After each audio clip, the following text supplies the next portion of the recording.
Bien, comenzamos con el tercer parcial de electrónica del vehículo. Tenemos un SM que se va a encargar de controlar el rendimiento del motor, el funcionamiento del motor, de un motor Cummins y una motoniveladora. Tenemos la línea 30 y la línea 15. La línea 30 es la línea directa que va a venir de batería y la línea 15 va a ser la línea de ignición. Una vez que nosotros hacemos ignición, se va a energizar la bobina y al energizarse la bobina va a cerrar contacto. Va a mandar una alimentación hacia los inyectores. En los inyectores vamos a notar algo curioso, que es que van a recibir una alimentación negativa del SM y van a devolver una positiva. ¿Esto por qué? Porque cuando tenemos una alimentación positiva y va hacia negativo, en los contactos suele haber un pequeño chispeo. Y esto es peligroso porque va a estar comiendo la conexión del solenoide o del actuador y eventualmente esto va a dañar el componente. Tenemos las 6 conexiones, ya que este va a tener 6 cilindros, va a tener 6 pistones. Al costado de estos inyectores nosotros vamos a tener un sensor, que va a ser el sensor de presión de combustible. Este sensor está alejado de los otros, ya que este sensor va a accionar también un pequeño actuador, que se va a encargar de permitir el paso del combustible que vamos a tener suministrado por la bomba de combustible que va a estar antes de este sensor. Igual tenemos la bomba de combustible que va a tener una alimentación positiva del SM y va a devolver una alimentación negativa.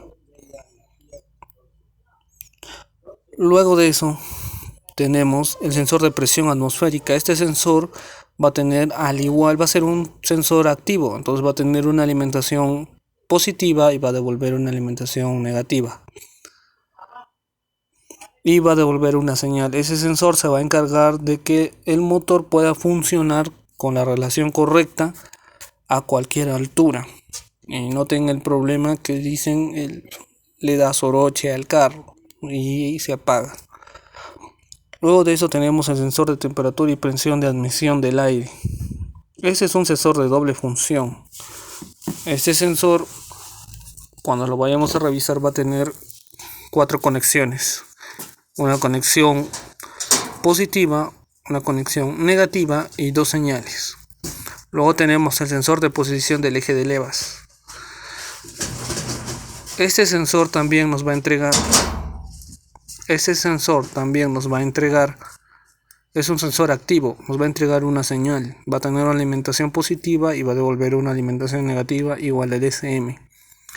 Luego de esto tenemos el sensor de las RPMs o de cigüeñal. Ese es un sensor activo, igual va a tener una alimentación positiva, va a devolver una señal y va a devolver una corriente negativa al SM. Luego de esto tenemos el sensor de acelerador, que va a ser una resistencia variable, pero también a su vez este es un sensor activo y va a tener 3 conexiones, una conexión positiva, una señal y una conexión negativa al SM. Luego de eso tenemos el sensor de presión de aceite. Este sensor también es un sensor activo, entonces va a tener 3 conexiones, una conexión positiva, una negativa y una señal al SM. Luego tenemos el sensor de temperatura de refrigerante. Este es un sensor pasivo y solamente va a tener 2 conexiones, una alimentación positiva y un voltaje negativo. Entonces es un termistor, por así decirlo, es un termistor. Luego la conexión del SM hacia la conexión negativa. Luego esos serían los principales sensores del motor Cummins de la motoniveladora. Luego, pregunta número 2. Vamos a hablar del EPTC, que es un SM que se va a encargar de registrar continuamente las condiciones del equipo necesarias para realizar cambios de marcha. Esto se logra al reducir la velocidad del motor momentáneamente, mientras que un solenoide de embrague se energiza. Diversos componentes sensan las condiciones del equipo y envían señales eléctricas que son comparadas con información de la memoria para hacer cambios. Después de decidir la marcha correcta, se activa el componente respectivo, ya que, como nosotros sabemos, en estas máquinas vamos a encontrar muchas veces o casi siempre los embragues húmedos que van a ser accionados mediante un pistón, que a su vez este va a estar conectado a un pequeño solenoide que se va a encargar de entregarle presión de aceite dependiendo de la velocidad que nosotros querramos para embragar y bloquear estos paquetes de embragues y así pueda transmitir la potencia. Ese control se encarga de hacer todas las decisiones del sistema de transmisión. Mediante conectores se une el arnés de cables a las entradas, inputs y salidas, outputs del control. El conector A2 tiene 37 contactos y el conector B1 tiene 10 contactos. La pantalla Display 3 muestra información de diagnóstico para la ubicación y solución de problemas. El segundo SM que vamos a encontrar va a tener las iniciales Advanced Digital Engine Magnetic 2, abreviando sería el ADEM2, y es un módulo para el control de motores diésel, MEUI y el HEUI. Se encarga de controlar la sincronización de velocidad del motor por medio del control de inyección de combustible. Los motores que usan estos módulos están diseñados para control electrónico. La bomba de inyección, líneas de combustible e inyectores usados en motores mecánicos han sido reemplazados con unidades inyectoras en cada cilindro, y un solenoide en cada inyector controla la cantidad de combustible que se entrega por el inyector. El SM envía una señal en cada solenoide para dar un control completo del motor. Para hacer esto necesita varios datos de entrada, como presión de refuerzo, posición de los cilindros, temperaturas, posición del acelerador y velocidad del motor. Registra más datos de entrada para funciones adicionales de este SM, como son el control de funcionamiento en frío, alarmas y pruebas con el ET. Ahora, vamos a identificar los sensores, los principales sensores que tenemos en la mototraila, o los principales componentes electrónicos. Bueno, nosotros hemos decidido mostrar en la diapositiva número 5 la bomba de combustible de la cual hablamos en la segunda diapositiva. Esta bomba es importante porque se va a encargar de transmitir el combustible a presión hacia los inyectores. Y como sabemos, esta va a estar a su vez conectada a un sensor de presión de combustible que va a activar el C solenoide que va a permitir el paso. Luego tenemos el sensor de posición, que es el sensor del eje de levas. Este sensor es un sensor activo, así que nosotros podemos identificar los tres cables que se va a encargar de la alimentación positiva, la señal y va a devolver una señal negativa hacia el SM. Luego tenemos el sensor de las RPM o el sensor del eje de cigüeñal, del cigüeñal.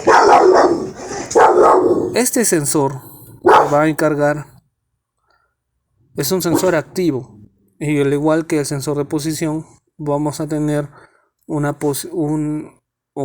señal que va a devolver al SM un voltaje positivo y va a devolver un voltaje negativo al SM. Luego de esto tenemos el sensor barométrico del motor. Este sensor barométrico es muy importante, es un sensor activo. Entonces tenemos tres cables. alimentación positiva, negativa y una señal al SM. Este sensor va a permitir que la máquina funcione correctamente cuando está a alturas grandes, donde tenemos una menor disponibilidad de oxígeno. Luego tenemos el sensor de temperatura del refrigerante. Este sensor se ve claramente que solamente tiene dos cables. Este es un sensor pasivo. Es un termistor que va a variar su voltaje y de acuerdo a esto, pues el SM va a registrar la temperatura del refrigerante. Luego acá tenemos el sensor de doble función, que es el sensor de admisión de aire para el motor. Tenemos una alimentación positiva, una alimentación negativa que regresa al SM y dos señales. Una señal va a ser la señal de presión y la otra la de temperatura del aire. Finalmente, tenemos la herramienta ET. El ET cumple las mismas funciones que su antecesora, el ECAP, y algunas más.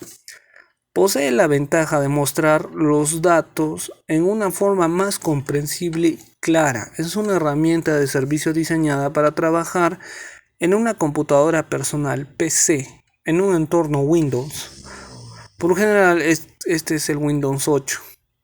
Con esta herramienta de servicio se puede mostrar la configuración actual de los módulos de control electrónico SM y realizar tareas como mostrar el estado de los parámetros, ver y borrar diagnósticos, ver eventos que han ocurrido, irregularidades y que fueron grabados por el SM, ver y cambiar la configuración del SM, realizar pruebas de diagnóstico, realizar calibraciones, ver información de viajes a través de los resúmenes, histogramas y reportes personalizados y sobre todo imprimir reportes y resultados de diagnóstico. Esto es muy importante porque cuando nos van a hacer un mantenimiento, nosotros tenemos que mostrar primero todo un informe de las condiciones en las que nos están entregando la maquinaria, con todos los códigos de falla y los sensores que están fallando.